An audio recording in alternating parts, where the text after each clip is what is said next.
जमशेदपुर में साइबर अपराध थाना ने करोड़ों रुपए के एक बड़े साइबर फ्रॉड का खुलासा किया। सीएसआर फंड दिलाने का झांसा देकर एक एनजीओ के बैंक खाते का इस्तेमाल कर करीब 3 करोड़ रुपए के लेन देन का मामला सामने आया है। पुलिस के अनुसार hope help for all foundation की संचालिका को सीएसआर फंड दिलाने का लालच दिया गया, जिसके बाद उनके एनजीओ का एक्सिस बैंक में करंट अकाउंट खुलवाया गया और सत्यापन के नाम पर चेकबुक व सिम कार्ड अपने कब्जे में ले लिए गए। जांच में खुलासा हुआ कि मुख्य आरोपी अमन कुमार सिंह उर्फ रघु अपने साथियों के साथ लखनऊ में बैठक कर इस खाते का इस्तेमाल करता रहा। पुलिस का दावा है कि सिर्फ 5 दिनों में करीब 3 करोड़ रुपए जमा और निकासी किए गए। इतना ही नहीं, आरोपी ने पहले ही एनजीओ की ईमेल आईडी और इंटरनेट बैंकिंग का एक्सेस भी अपने मोबाइल में ले लिया था। मामले में एक वीवो मोबाइल बरामद किया गया और मुख्य आरोपी को गिरफ्तार कर लिया गया। फिलहाल पुलिस अन्य आरोपियों की तलाश में जुटी है। यह मामला एक बार फिर दिखाता है कि लालच और भरोसे का गलत फायदा उठाकर साइबर अपराधी किस तरह बड़े फ्रॉड को अंजाम दे रहे हैं। 18/6/2026 को साइबर थाना जमशेदपुर में एक मामला दर्ज हुआ था। इस मामले में जो वादी है रीना पांडे, इनके द्वारा ये बताया गया कि इनके साथ लगभग 3 करोड़ का साइबर फ्रॉड हुआ है। और इस साइबर फ्रॉड का माध्यम ये था कि जो सामने वाला व्यक्ति था, जो अभियुक्त था, उनके द्वारा सीएसआर फंड में कुछ राशि दिलवाने के चक्कर में इनसे कुछ चीज़ों की मांग की गई, जैसे बैंक खाता, पासबुक और एक्सिस बैंक का जो करंट अकाउंट था इनका, वो खुलवाने के लिए। और इस तरीके से उन्होंने अलग अलग चीज़ों की डिमांड की और इसी क्रम में लगातार 5 दिन इनके साथ में वो चीज़ें होती रही और 5 दिन में 3 करोड़ रुपया इनके खाते से निकाल लिया गया।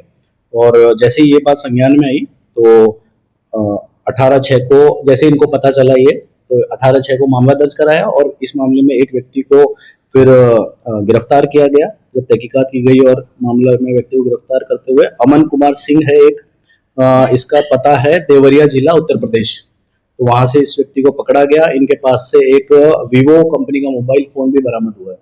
तो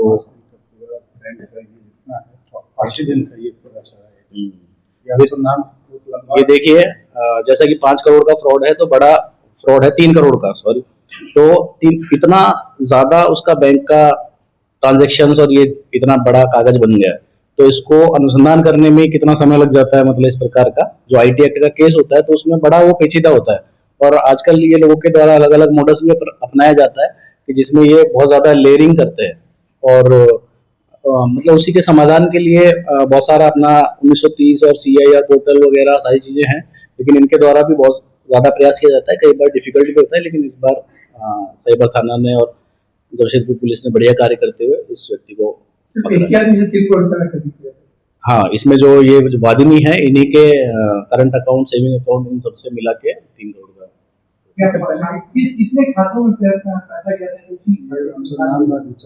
हाँ देखिए, इसमें इतना ज्यादा है कि ये जो आपने तथ्य पूछा, इसको भी पता करने में अभी समय लग जाएगा थोड़ा सा। अलग-अलग खाते में भेज दिया गया है। हाँ, ये 3 करोड़ आगे उसकी लेयरिंग कर दी जाती है, जैसा कि हम बता रहे हैं। अगर वो एक ही खाते में रहेगा तो फिर तो उसको रिट्रीव करना भी बड़ा आसान हो जाएगा। तो एक आदमी के साथ हुआ है कि और एक बात नहीं, इस मामले में ये जो मामला है इसमें एक ही व्यक्ति के साथ में ये हुआ है। सर, इससे पहले भी कोई किया है पास से 3 करोड़ रुपए, इससे पहले भी कोई ऐसा मामला था इसके? ये तो अभी तक इसका जो है आपराधिक इतिहास, इसके बारे में ज्यादा हमने जानकारी नहीं जुटाई है। इसको एक बार चेक करना होगा तो पता लगेगा इसका क्या आपराधिक इतिहास है और कितनी ये घटना कर चुका है। ये भी चीजें देखिए जानकारी में आना अभी बाकी है। इसके अभी तक कोई इसके अलावा 8 हीरो है सर। 8 लोग, हाँ 8 लोग हैं इसके जो हैं अभी 8 का डर होता है ये इसके दौरान। ऐसे हैं हाँ, उन लोगों का ऐसे मामले में होता क्या है कि कोई भी जब साइबर फ्रॉड होता है तो कोई भी आदमी ना नेम्ड FIR नहीं दे पाते हैं। अधिकतर ये होता है कि वो नाम बोल के नहीं बता पाते हैं, तो उसका जैसे जैसे नाम आता है ये पूरी प्रोसेस में ही आता है। अब जैसे जैसे इनका अनुसंधान होगा, चीजें चलेगी, एक के बाद एक नाम आएगा, किसी के खाते में गया होगा उसका नाम आएगा।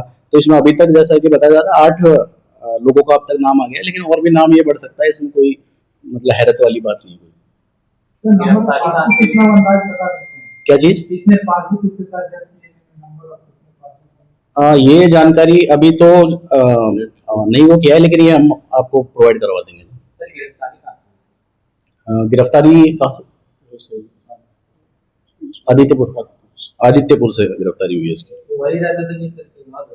इसका देखो स्थायी पता तो है देवरिया है, लेकिन यहाँ यूपी। पे रह के और अकाउंट वगैरह ये अरेंज करवाने का काम इनका पूरा टीम आदित्यपुर आदित्यपुर में एक और अभी मामला आया था थोड़े दिन पहले, यहीं पे पीसी हुआ था। उसमें भी क्या है कि साइबर से ही संबंधित मामला था। उसमें भी वो व्यक्ति आदित्यपुर में रह के और फ्रॉड करता था और उसका कनेक्शन ग्रामीण जमशेदपुर से भी था, तो वहाँ पे रह के ये क्या है कि अस्थायी रूप से अपना लेते हैं। ये भी इनका एक तरीका है, अस्थायी रूप से यहाँ पे रह के जानकारी जुटाते हैं, क्योंकि किसी के साथ फ्रॉड करने के लिए भी उसका रेकी करना, एक तरह से उसका पता करना क्या है, क्या हिसाब नहीं है, क्या नहीं है, वो भी चीजें करते हैं।